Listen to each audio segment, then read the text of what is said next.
thank you. I just want to say thank you all for coming here, and it has really been an honor to be your council member for 3.5 years. I hope that you see that I'm not about talking what I might be able to do or just saying, well, we should do this. I'm the person who's been doing it. I think when you look at the San Jose City Council, you see very few clear leaders on the council, and I think that you see me as one of those. I have led the charge in almost every area of controversy in the city of San Jose, leading the charge for change. Leading on the pension issues, leading on the healthcare issues, leading on the budget issues.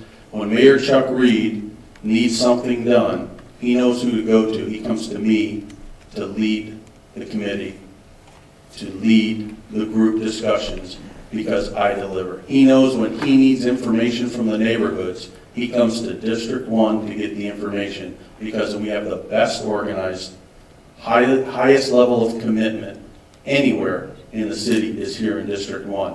And I think it's because we have had the opportunity to work together, not at City Hall, but in your neighborhoods, in your living rooms, in your community centers. We have made a difference. And I think that we have more to do, and I'm looking forward to being able to do it with every single one of you for the next 4 years. Thank you very much. Please visit my website. I know you think you know a lot about me, but there's a lot more. Visit PeteConstant.com. And after this, if you're hungry, we have pizza at the corner of Bollinger and Miller, and then we're going to go out and meet all the voters in District 1, and I'd love to have you join me, work side by side. Thank you.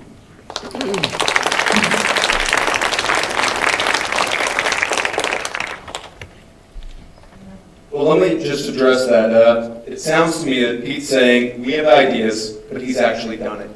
And he's right. If he wants the record, he can have the record, because what's happening in our city is disastrous. Okay, we have the second worst roads in the country. District 1 has the worst roads in the city. Okay, the pensions have, on the current city council watch, gone from 85 to 90% for fire and police. Okay, that's not affordable, not sustainable. I'm a complete political outsider. I've never done anything like this before. It's been an eye-opening process. I've just really been amazed how completely hijacked our political system has been by the employee unions. You know, I was approached by both the South Bay Labor Council and the Retired Police Officers Association. The woman from the South Bay Labor Council told me, we want you to come meet the rank and file, come meet the union leaders, take a test, and if everything looks good, we'll put cash in your coffers and feet on the street. I'm sure they say this to a lot of candidates. Okay? And for me, I've never run before, to have that happen just shocked me. I don't care if you're a Republican, a Democrat, an independent, rock and roll party, which there are some in San Jose. But if we're ever going to have any kind of voice here in San Jose, we have to stop this.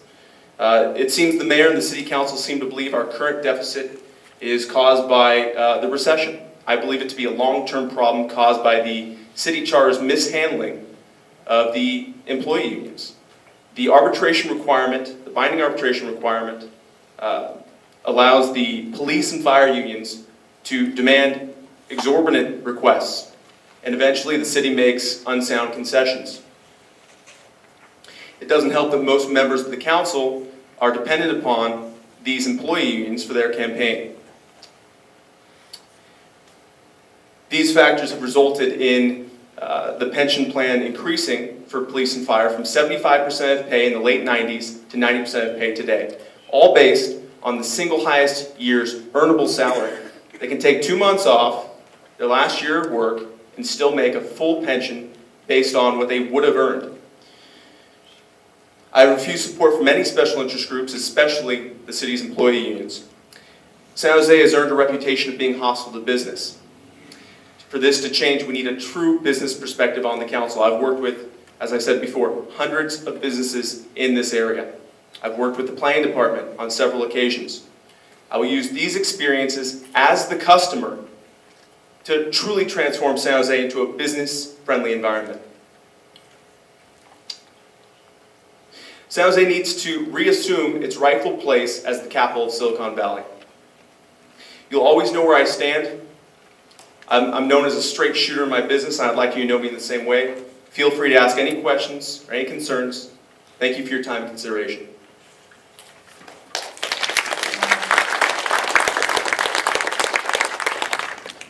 So, I'm running for city council because I want San Jose to be a great city for families. It's as simple as that. And I think for us to do that is we need all of our families together in this one. We're 116 million in the hole, and we're not going to get out of it anytime soon. All the programs you love that are going to be cut aren't going to come back anytime soon either, unless we all work together, or we lean on ourselves as community to do that, to create those connections that are so sorely needed. You talked about the iPhone app and the Save Our Services website, which I think are all great fundamental tools to be able to communicate, but we still also need people. We need each other.